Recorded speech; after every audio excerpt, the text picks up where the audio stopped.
always knew my parents favored my sister, Rachel. Growing up, she was the golden child, the one who could do no wrong. I, on the other hand, was the responsible one. The one who worked hard, never asked for much, and expected fairness, if not love. But fairness was a luxury I soon realized I would never receive. When my husband, Daniel, and I started a college fund for our son, Ethan, we made sure to save diligently. Every spare dollar went into that fund because we wanted Ethan to have every opportunity in life. My parents knew about it. They even praised us for being so responsible. Or so I thought. Then, one evening, my world turned upside down. I was visiting my parents' house for dinner when Rachel arrived, grinning ear to ear. She had big news, she said. My parents were beaming, practically glowing with pride. "We have a surprise for you," Mom announced. Rachel clapped her hands excitedly. "Oh, you won't believe it. Mom and Dad are amazing. They gave me the money I needed for Emma's college. She's all set." I frowned, my heart pounding in my chest. "What money?" My father cleared his throat and looked away. My mother avoided my gaze. "The college fund," Rachel said casually, as if discussing the weather. "They said it was just sitting there. Emma needs it now, and Ethan still has time. It makes sense." I felt like the air had been knocked out of me. My hands trembled. "You took Ethan's college fund?" My mother sighed as if I were being unreasonable. "It's not like you can't start saving again. You and Daniel are doing well. Emma is older, and she needs this opportunity.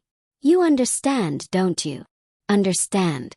My parents had just stolen my son's future and handed it to Rachel's daughter without so much as a discussion. A decision made behind my back, as if Ethan didn't matter. As if I didn't matter. Anger boiled inside me, but before I could react, Rachel laughed. "Don't be dramatic, sis. It's all in the family. Besides, Ethan's smart. He'll figure something out." I clenched my fists, my mind racing. This wasn't just about money. This was about betrayal. A betrayal I would never forget. Little did they know, Daniel had been prepared for something like this. And my parents were about to learn that my husband wasn't one to be crossed. That night, I drove home in silence, gripping the steering wheel so tightly my knuckles turned white. The betrayal was a sharp blade twisting in my chest. How could they do this? How could my parents, the people who were supposed to love and support me, so easily disregard my son's future? Daniel was waiting for me when I got home. He took one look at my face and knew something was wrong. What happened? I swallowed the lump in my throat and told him everything. Every word felt like a wound reopening, but Daniel listened without interruption, his face darkening with every sentence. When I finished, he exhaled sharply, rubbing his jaw. "I had a feeling something like this might happen," he muttered. "That's why I didn't put all of Ethan's money in that account." I blinked. "What?" He gave me a small, knowing smile. "I knew your parents had a history of favoring Rachel. I didn't trust them. So while we did have money in that account, I made sure to secure most of Ethan's fund elsewhere. A place they can't touch." Relief washed over me like a tidal wave. "So Ethan's future is safe?" "Yes," Daniel said firmly. "But that doesn't mean we let this slide. Your parents need to understand that their actions have consequences." A plan began forming in his mind, one that would ensure my parents and Rachel would regret ever crossing us. The storm was coming, and this time they wouldn't see it until it was too late. The next morning, Daniel sat across from me at the kitchen table, sipping his coffee. "We need to play this smart. If we confront them outright, they'll just justify their actions. We need a way to make them regret their decision." He nodded. "But how? They've already taken the money. What leverage do we have?" A slow, confident smile spread across Daniel's face. "Trust me, I have an idea. But first, tell me, how much do you think Rachel and your parents trust each other when it comes to money?" I thought for a moment. My parents always covered for Rachel, but when money was involved, they were cautious, even with her. They trust her to a point, but they've always been careful with large sums of money. "Why?" Daniel pulled out his phone and started making some calls.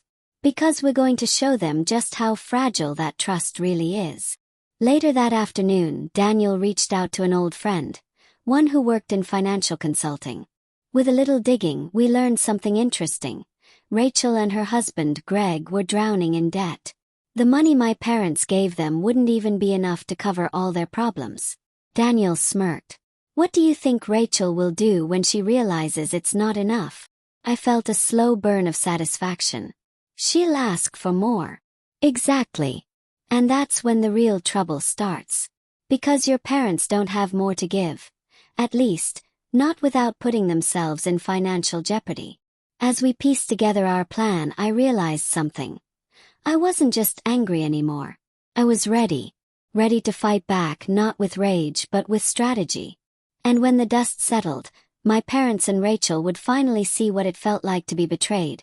It didn't take long for Rachel to make her move. A week later, I got a call from my mother. "Sweetheart, we need to talk," she said, her voice laced with worry. "It's about Rachel." I smirked, already knowing what was coming. "Oh, what happened?" She hesitated. She needs more money. The tuition payments were higher than expected, and she miscalculated. She's asking if we can contribute more. I almost laughed at how predictable it was. "And we don't have more to give," my mother admitted. "Your father and I already stretched our savings. We thought she could manage with what we gave her. But now, we might need to dip into our retirement fund." I exchanged a knowing glance with Daniel, who was listening beside me. "That's unfortunate, Mom. But I'm sure Rachel will figure something out. After all, isn't she the golden child?" There was a long silence before my mother spoke again, this time more hesitant. Maybe you and Daniel could help. Just a little." I let the silence hang in the air before replying. "No, Mum. You made your choice. Now you'll have to live with it." For the first time, my mother realized the consequences of betraying me. And it was only the beginning. A few days passed, and just as Daniel predicted, Rachel's situation worsened. Late one evening, I received a text from her. "Rachel, we need to talk. It's important." I ignored it. Let her stew in the mess she created. But she didn't give up. The next day, she showed up at our house, looking uncharacteristically frazzled. "Please just hear me out," she said as I opened the door. I folded my arms, blocking her way. "Why should I?" Her eyes darted around nervously. "Because I made a mistake." I raised an eyebrow. That was a first. "Go on." Rachel exhaled sharply. "Emma's tuition is way more than I expected, and Greg's business is failing. We're drowning. I thought the money from Mom and Dad would be enough, but it's not. I need your help." Felt no sympathy. She didn't care when she took Ethan's future. "Help? You mean more money?" Rachel bit her lip, shifting her weight.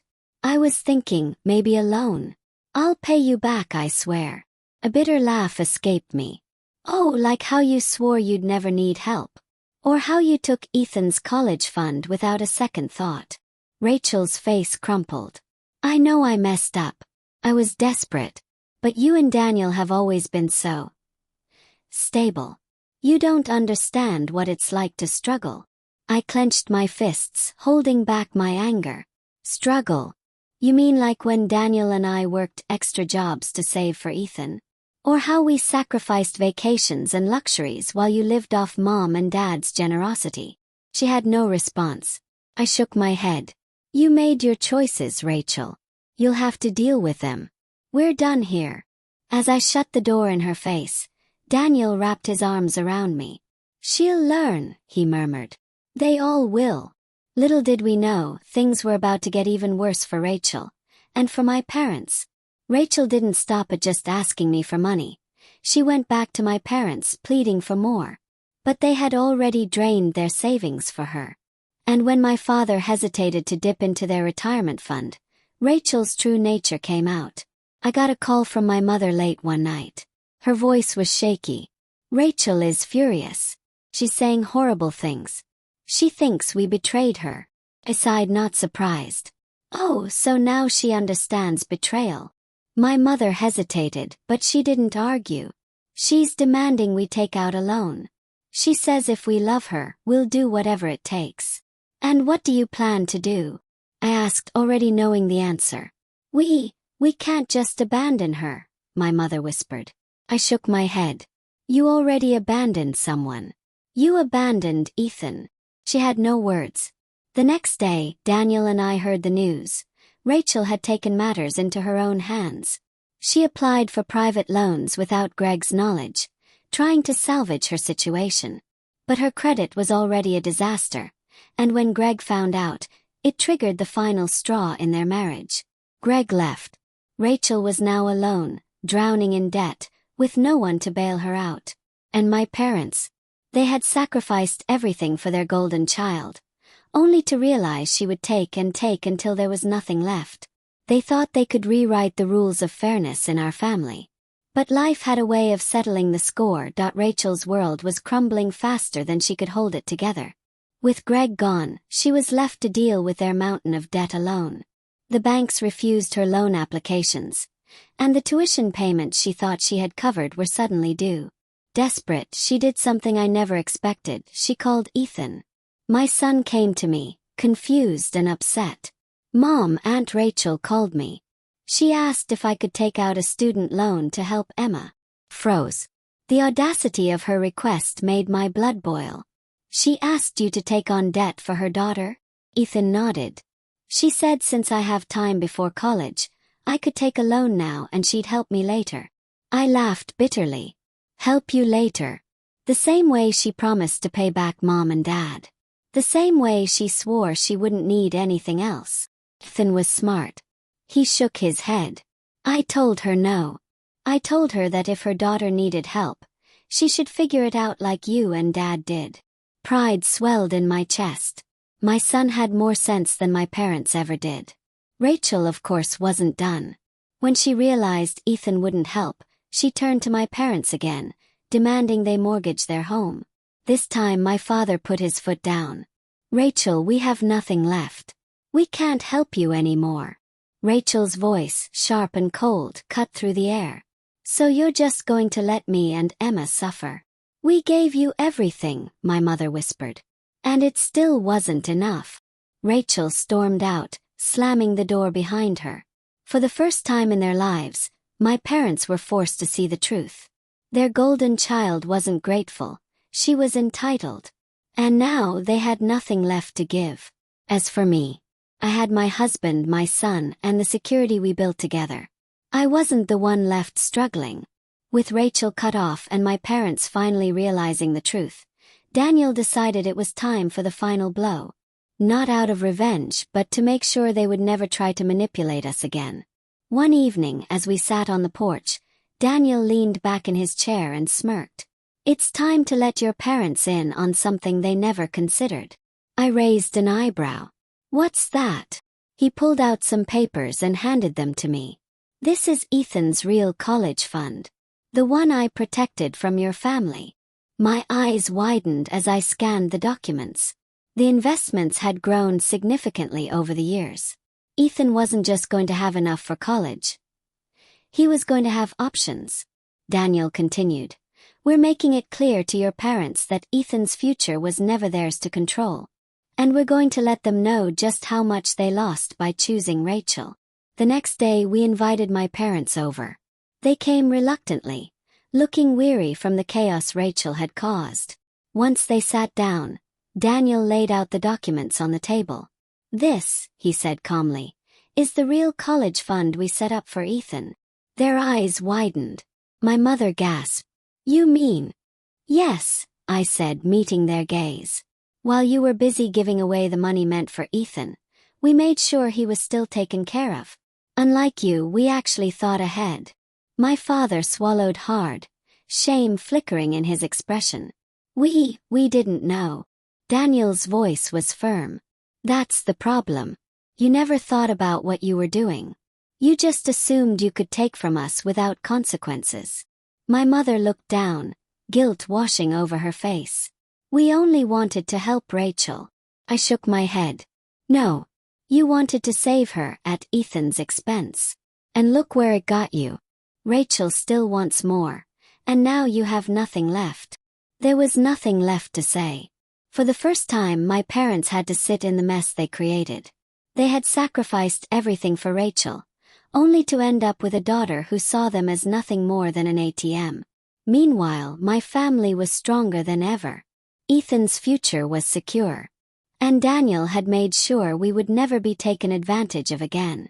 As my parents left that day, their shoulders slumped under the weight of regret, I realized something. I didn't need their validation. I had built a life with people who truly valued me. And in the end, that was worth more than anything they could have ever given.